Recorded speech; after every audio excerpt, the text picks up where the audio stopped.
Он летел по незнакомому миру, который узнавался с каждой минутой, как переводная картинка, сверкающая под слоем разбухшей никчемной бумаги. Нет, мир этот не был незнакомым. Мы все тут бывали. Er flog durch eine unbekannte Welt, die von Minute zu Minute erkennbarer wurde, wie ein Abziehbild, das unter einer Papierschicht langsam zutage tritt.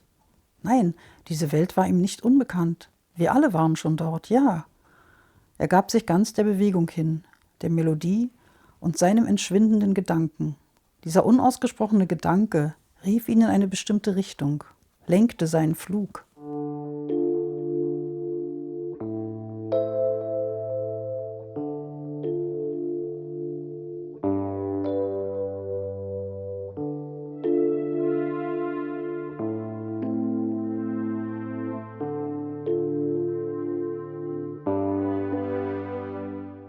Ich heiße Ganna, weil meine Mutter die Schauspielerin war und sehr viel las.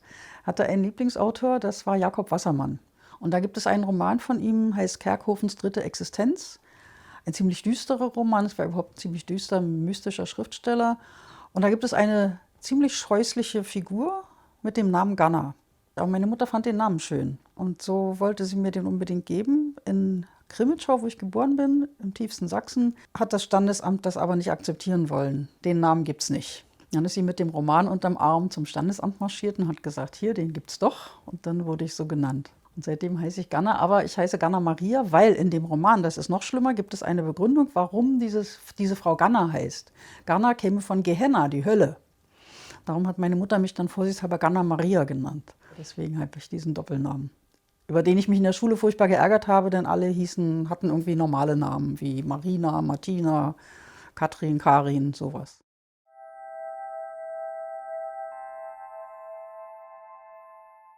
Gelesen habe ich immer viel. Weihnachten war für mich erledigt in dem Moment, wo unter dem Weihnachtsbaum der Bücherstapel lag. Dann nahm ich den zur Hand und setzte mich in den nächstgelegenen Sessel und damit war Weihnachten in Ordnung. In der 3. Klasse kam ich in eine Klasse mit erweitertem Russischunterricht.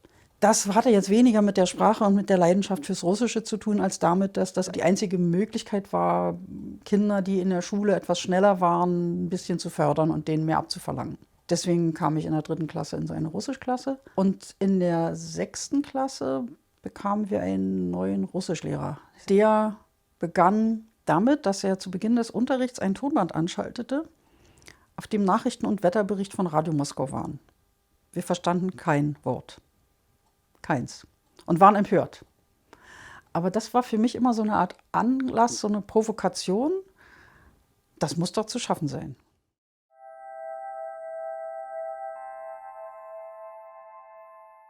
Ich wollte Kernphysik studieren, eigentlich. Das hat sich dann geändert, aus verschiedenen Gründen. Zum einen habe ich mich mit mehreren Leuten unterhalten, die studiert hatten, Physik. Die sagten, Kernphysik, um Gottes Willen, damit können wir die Straßen pflastern. Wir haben so viele Kernphysiker ausgebildet, die wissen nicht wohin und sitzen jetzt in irgendwelchen Rechenzentren und langweilen sich. Macht das nicht. Dann habe ich mir überlegt, ich will ja auch Kinder bekommen. Und wenn ich jetzt ein Kind bekomme und dann noch ein Kind und wenn Physik, will ich in die Forschung und dann bin ich aber 1 Jahr raus, 2 Jahre raus, 3 Jahre raus. Und dann wird es nichts mehr mit der Forschung. Dann trage ich den Forschern die Aktentaschen hinterher, weil ich immer hinterher hinke. Gut, dann muss ich doch was anderes machen. Und so kam es dann über verschiedene Denkumwege dazu, dass ich dann doch zum Slawistikstudium gegangen bin, zum 5-jährigen in die Sowjetunion.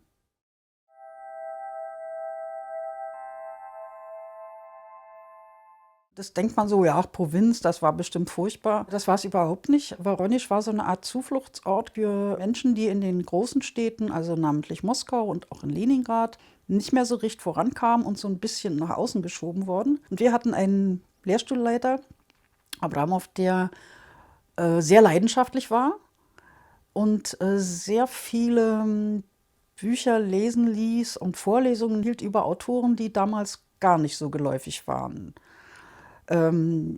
Ich kann mich erinnern, dass er sehr viel über Twardowski gesprochen hat. Das war so ein großer Stern seiner Zeit und auch über die Zeitschrift, die Twardowski geleitet hat, Nowy Mir, und die Texte, die dort erschienen. Und dann wieder verschwanden. Also Tauwetter war ein großes Thema von ihm.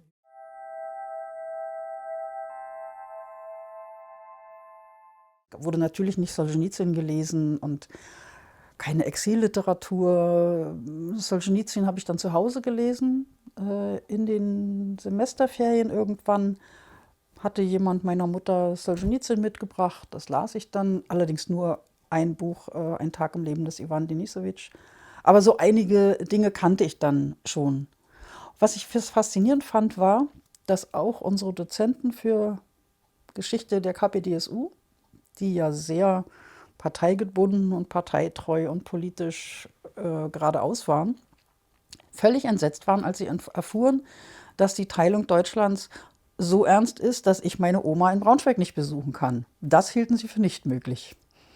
Hat mich gewundert, diese Naivität. Also das waren so Widersprüchlichkeiten. Was mir auch auffiel, war, es ist natürlich sehr viel politisch gewesen. Sehr viel wurde vorgegeben, sehr viel Phrasendrescherei fand statt.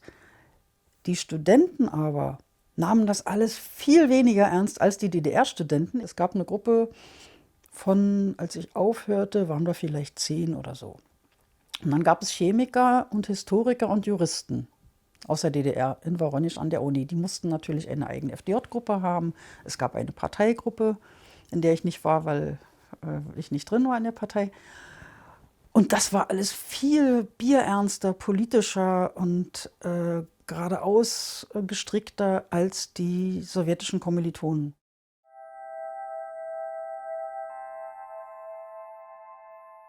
Die normale Bevölkerung in der Sowjetunion war vorbereitet auf eine politische Veränderung, weil jeder in seiner Familie, wirklich jeder, Fälle hatte von Repression, von Menschen, die im Lager saßen, worüber nicht geredet wurde. Mit mir als Ausländerin natürlich schon überhaupt nicht. Aber in jeder Familie wurzelte das. Jede Familie hatte solche Erfahrungen und war froh, als das endlich vorbei war und als endlich darüber gesprochen werden durfte. In der DDR war der Wechsel vom Faschismus zum DDR-Sozialismus war ja von einem System zum anderen, wo man Gehorsam zeigen musste. Und der Deutsche neigt dazu wahrscheinlich sehr viel mehr als der Russe, obwohl der Russe andererseits sehr viel mehr Untertanengeist hat. Jeder Natschalnik in der Sowjetunion, und ich weiß nicht, wie es heute ist, ich nehme an, heute ist es etwas anders, duzte jeden, der unter ihm stand. Grundsätzlich. Von unten nach oben wurde natürlich nicht geduzt. Das gab es in der DDR so nicht. Da waren noch so Reste der bürgerlichen Kultur vorhanden. Das gehörte sich nicht. Das tat man nicht.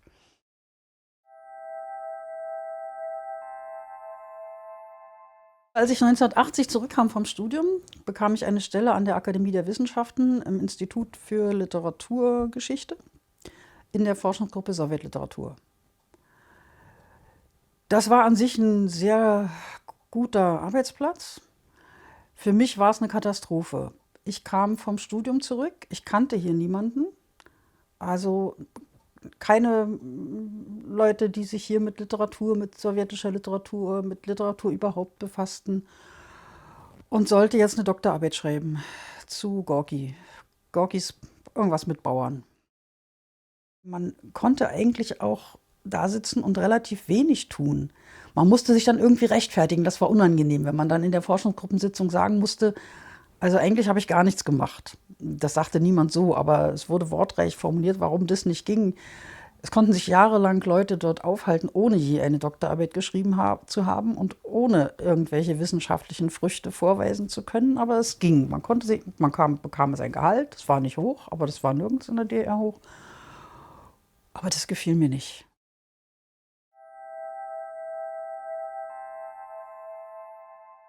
Nach dem zweiten Kind habe ich dann überlegt, wenn das Kind 1 Jahr ist, gehe ich ja wieder arbeiten. Ich will eigentlich was anderes machen.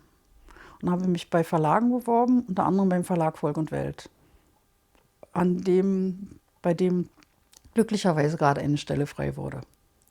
Da wurde ich dann angenommen und wurde Lektorin im Lektorat Sowjetliteratur.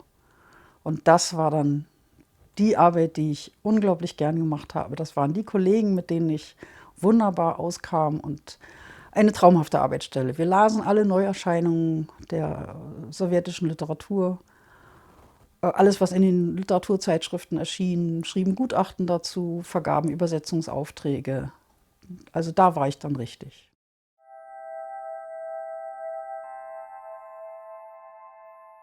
Wir waren 17 oder 18 Kollegen im Lektorat. Davon waren, ich glaube, 7 Lektoren. Lektoren waren diejenigen, die die russischen Texte lasen, Gutachten schrieben, auswählten und empfahlen zum Übersetzen. Und die Redakteure setzten sich dann an die Übersetzungen und verglichen die mit dem Original. Und zwar Zeile für Zeile, Wort für Wort. Was lange dauerte, aber in der DDR hatte die Buchproduktion ja sowieso Zeit, denn mal gab es kein Papier. Zu den Lektoren gehörte Christina Links, gehörte Lola de Büser, Mareike Lanius war für die baltischen Literaturen zuständig. Dann gab es eine Lektorin, die sich vor allem um Krimi und Fantastik kümmerte, das war Hannelore Menke. Und dann gab es eben Redakteure wie Thomas Reschke, Ingrid Göringer, Renate Reschke, die an diesen Übersetzungen arbeiten. Der Redaktionsleiter bei uns hieß Werner Rode, der hatte so die Oberaufsicht über die Redakteure, redigierte auch manchmal selber, aber im Wesentlichen machten das die Redakteure.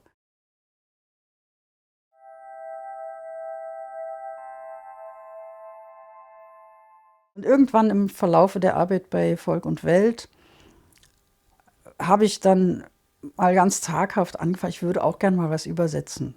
Was ungewöhnlich war, die Lektoren übersetzten nicht. Die Redakteure, also wie Thomas, Renate, die übersetzten eigentlich alle in ihrer Freizeit nebenbei.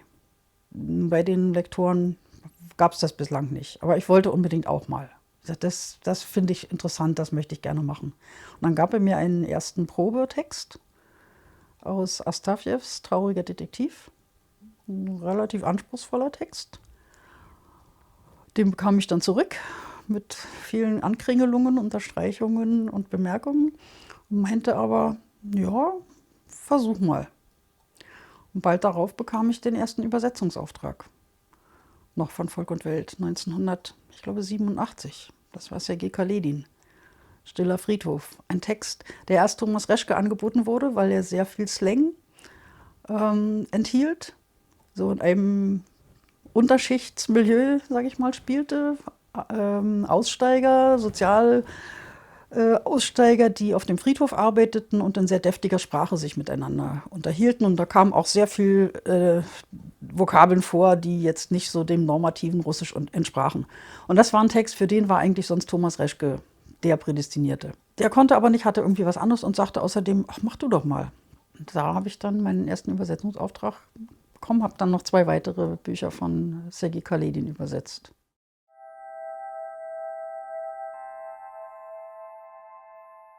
In der DDR hatte die Sowjetliteratur schon immer eine besondere Funktion, weil es gab viele sowjetische Texte von Autoren wie Trifonow, Tendryakow, Aitmatov, die ein bisschen mehr gesellschaftskritisch waren, als man das von der sowjetischen Literatur gemeinhin erwartete, so aus den 50er, 60er Jahren.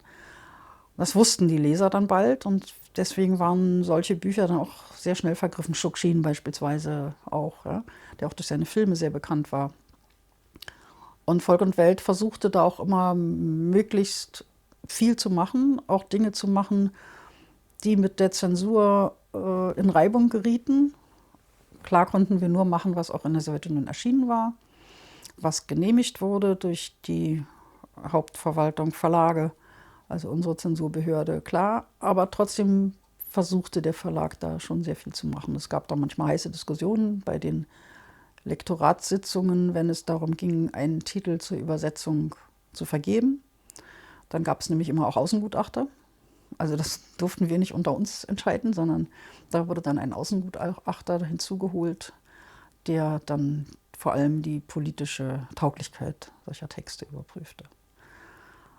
Aber es wurde eben doch relativ viel gemacht und diese Texte waren sehr begehrt. Und dann durch die Perestroika kamen natürlich plötzlich in der Sowjetunion Texte heraus, die vorher nicht veröffentlicht waren. Und da gab es ein Wettrennen zwischen den Verlagen. Wir waren im großen Wettbewerb mit dem Aufbauverlag. wer kriegt als erster die Option für dieses oder jenes Buch. Und dann wurden Übersetzer sehr oft zu Vorträgen in Bibliotheken, in Buchhandlungen eingeladen, wo sie dann über die Perestroika redeten und ausgefragt wurden.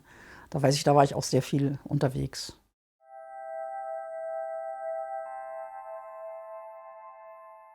Ich habe bis 1990 bei Volk und Welt gearbeitet. Wir waren eine Belegschaft von, ich glaube, 150 Mitarbeitern und wurden auf 35 gekürzt. Mit der merkwürdigen Vorgabe, dass aus jedem Lektorat einer übrig blieb. Wir waren 18, die anderen Lektorate waren 3 oder 2. Diese Kürzung war nicht sehr intelligent, denn die anderen Lektorate, das Lektorat Anglistik, Romanistik, hatten den Nachteil, dass sie die meisten Dinge, die sie betreuten und verlegten, in Lizenz übernahmen. Während wir die russischen, polnischen, tschechischen Autoren natürlich Originalrechte hatten und die wurden in den Westen verkauft, unsere Übersetzungen. Aber da es so ein allgemeiner Aufbruch war und jetzt wollen wir endlich mal nicht nur die Russen und nicht nur die Osteuropäer, sondern wollen jetzt alles und die ganze Welt machen, der Trugschluss führte dazu, dass die Gewichtung im Verlag Volk und Welt sich stark veränderte, was aber letztlich zum Ende des Verlages führte. Es war ein Zusammenbruch, es war natürlich ein Zusammenbruch. Natürlich ich habe 2 Übersetzungsaufträge bekommen, war erst mal arbeitslos ein Jahr, bin dann zum Arbeitsamt auch gegangen, die mir sagten, also die konnten mit meinem Beruf sowieso nichts anfangen und boten mir an, ja, ich könne Sekretärin mit Fremdsprachenkenntnissen werden. Das wollte ich nicht. Sekretärin dachte ich mir, nee, das mache ich ganz bestimmt nicht. Also versuche ich es mal weiter mit dem freiberuflichen Übersetzen. Da hatte ich auch ein großes Glück, dass Thomas Reschke, der ja meine ersten Übersetzungen, die ich noch bei Volk und Welt gemacht hatte, alle betreut hat, das auch weitermachte. Auch als ich für andere Verlage dann übersetzte und Aufträge bekam, vom Rowohlt Berlin zum Beispiel, hat er die Texte durchgesehen, und zwar unentgeltlich. Einfach um mir so auf die Beine zu helfen. Da hat er mir das angeboten, weiterzumachen, und das war sehr, sehr hilfreich, weil nur so habe ich übersetzen gelernt.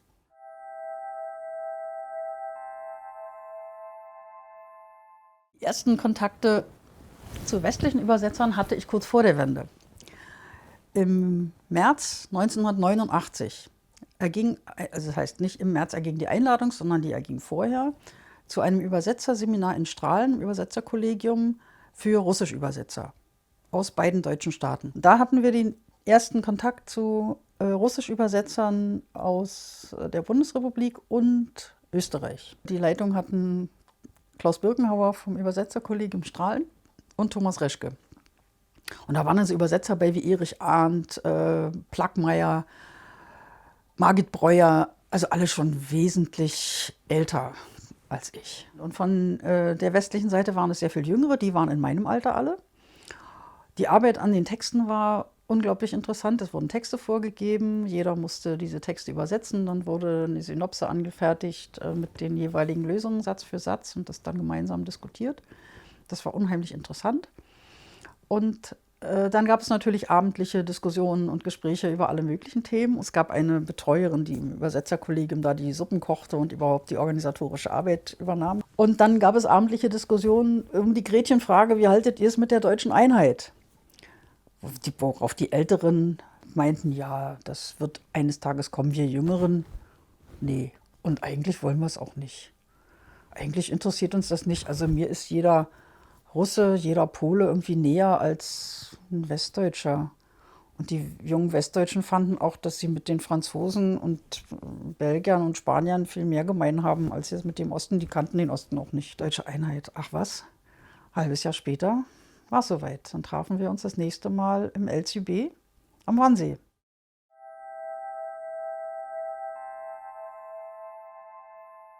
Und das war dann für uns war es sehr hilfreich, mit den westdeutschen Kollegen sehr schnell Kontakt zu finden, weil es vor allem um berufspolitische Dinge ging.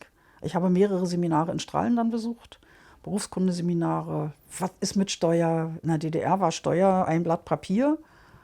Da schrieb man drauf, was man verdient hatte. Dann wurde 20% Steuer abgezogen und das war's. So.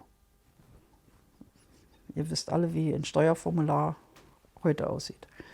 Das mussten wir alles erstmal lernen. Was ist mit Versicherung? Wie sieht es mit Krankenversicherung, Rentenversicherung? Was ist Freiberuflertum im Westen überhaupt?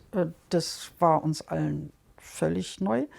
Und da haben wir sehr viel profitiert davon, dass wir sehr schnell Kontakt fanden.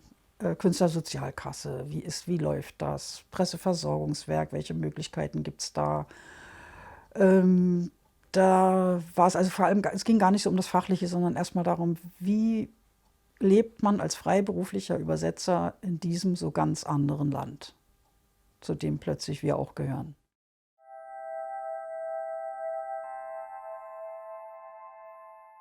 Und hinzu kam zu der neuen Situation jetzt im Westen unter ganz anderen Bedingungen, unter ganz anderen Zeitvorgaben für eine Übersetzung, die ja plötzlich sehr viel strenger war, man musste sehr viel schneller sein.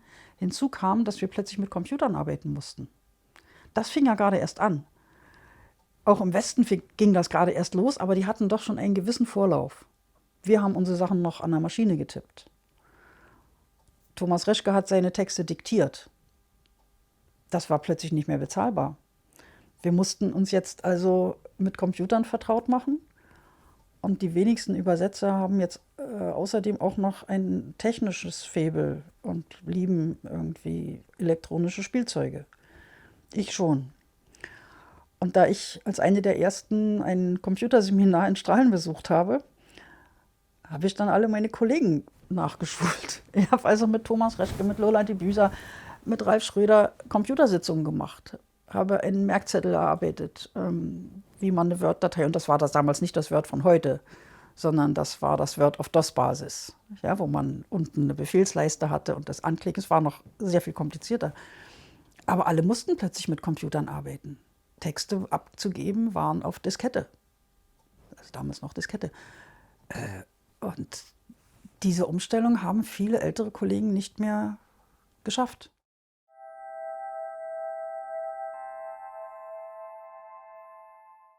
Wir lasen ja dann sehr viele Zeitschriften, Zeitungen, und in einer Zeitung im Aganjok, eine Wochenzeitschrift, eine sowjetische, der Perestroika-Zeit, fiel uns eine Erzählung auf, einer Autorin, die wir nicht kannten, Lyudmila Ulitskaya, Bronka hieß die Erzählung.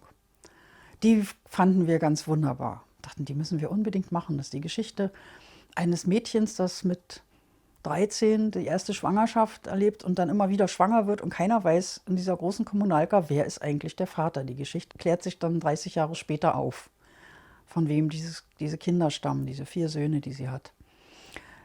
Die Geschichte hat uns fasziniert. Und als dann die Frage stand, wer es übersetzen soll, habe ich mich gemeldet, ich würde das gern machen. Und so begann das. Kennengelernt haben wir uns dann erst, als das erste Buch schon erschienen war, 1994. Christina Links war die Lektorin. Dann gab es so die ersten Lesereisen, die Christina Links mit ihr alleine machte, mit Lyudmila. Und dann lernte ich sie kennen, als sie nach Berlin kam. Und wir verstanden uns auf Anhieb sehr gut. Alle 3.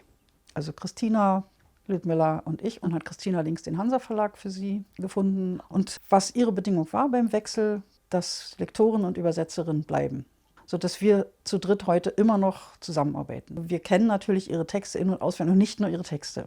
Wir kennen unser aller Leben. Ich kenne Ulitskajas Leben sehr gut. Sie kennt meins. Wir kennen unsere Familien. Sie kennt meine Kinder, meine Enkel noch nicht. Die kennt sie nur von Fotos. Aber die Kinder, als sie klein war, sie war ja dann sehr oft hier. Und wir sind inzwischen wirklich Freundinnen geworden. Also wir 3 auch, Christina und ich. Und wir haben ein sehr enges, auch vertrautes Verhältnis miteinander, was natürlich auch daran liegt, also bei mir zumindest, dass ich mit ihren Texten sehr gut kann. Mir gefällt ihre feine Ironie, die sie hat. Mir gefällt die Liebe zu ihren Figuren, die man immer spürt, auch wenn sie manchmal spöttelnd beschreibt, sind es immer sehr warmherzige Geschichten. Sehr warmherzig geschilderte Figuren. Ich kann mit ihren Texten eben wirklich sehr viel anfangen, und was nicht heißt, dass wir uns nicht darüber auch auseinandersetzen, wenn es Dinge gibt, bei denen wir finden, dass da was nicht ganz stimmt, sprachlich nicht ganz stimmt oder von der Logik her nicht ganz stimmt. Das sagen wir dann auch, und dann korrigiert sie manchmal ihre Originaltexte auch.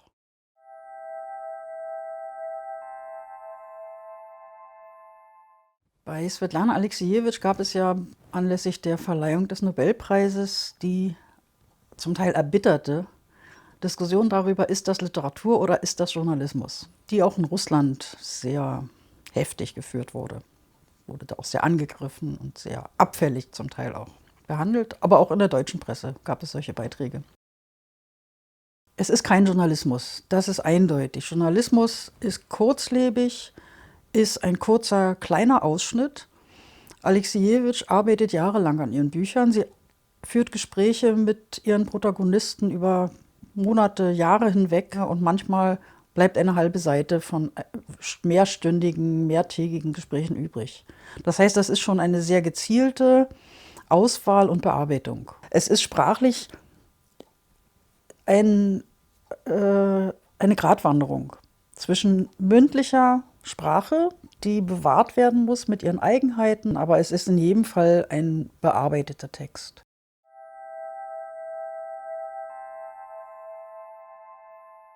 Ich habe mal, als ich an dem Buch gerade arbeitete, an der Übersetzung, mit einem Übersetzer im Strahlender Übersetzerkollegium darüber gesprochen, dass ich an einem Buch sitze, an einer Übersetzung, wo es um die Perestroika in der Sowjetunion und den Umbruch und die neue Gesellschaft, die sich da gerade formiert, geht. Oh, das ist doch ganz toll, meinte dieser dänische Übersetzer. Ich sage, nee, es ist nicht ganz toll. Das ist oft sehr tragisch. Das ist oft sehr tragisch für die einzelnen Biografien, für die einzelnen Schicksale, denn es ist ja sehr viel weggebrochen. Es sind sehr viele Leben zerstört worden. Es sind sehr viele Menschen zurückgelassen worden, die überhaupt nicht mehr zurechtkommen mit dem, was da plötzlich auf sie hereinbrach und über sie hinwegrollte. Und das, finde ich, ist an dem Buch wichtig, dass man gerade auch aus dem Westen sieht, dass dieses Russland, wie es heute ist, und daraus erklärt sich, glaube ich, auch vieles, warum vieles heute so ist, wie es ist, warum die Bevölkerung so reagiert, wie sie reagiert, warum Putin gewählt wird, warum die Demokratie eben dort nicht weitergekommen ist bis heute, weil es einfach zu viele Dinge gibt, die nicht bewältigt wurden.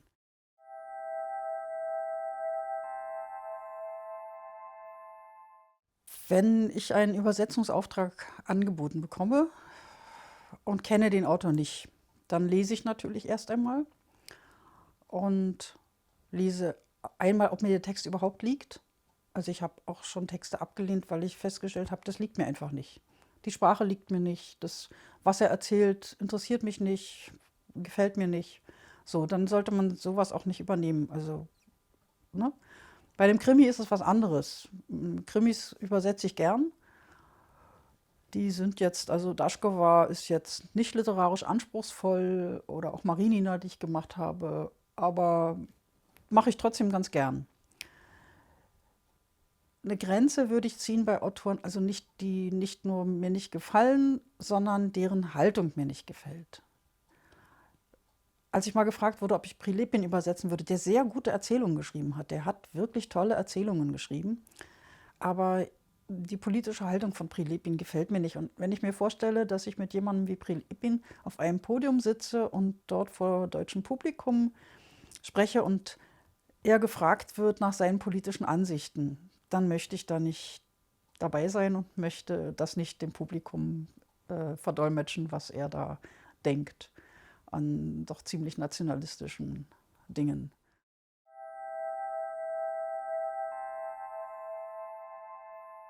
Vielleicht, weil ich aus einer Schauspielerfamilie komme und der Schauspielberuf mir ganz gut bekannt ist. Mein Sohn ist auch Schauspieler geworden. Man spielt eine Rolle. Man muss sich ständig verwandeln. Deswegen mag ich das Übersetzen so und kann das Schauspiel nicht leiden. Ich kann mich verstecken. Ich kann mich hinter dem Originaltext verstecken und damit spielen.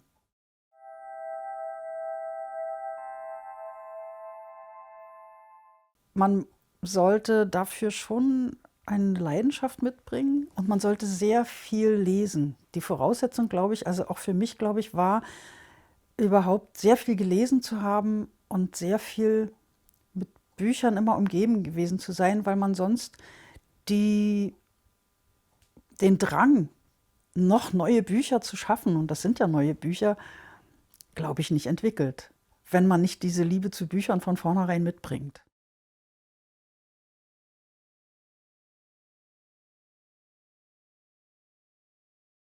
Ich hoffe und wünsche mir sehr, dass meine Woronischer Kommilitoninnen, mit denen ich während meines 5-jährigen Studiums gemeinsam Vorlesungen und Seminare besucht oder geschwänzt, die neuesten Filme im Kino gesehen und Feste gefeiert habe und die mich immer als eine der ihren betrachteten, nun nicht dem Krieg ihres Landes gegen die benachbarte Ukraine das Wort reden.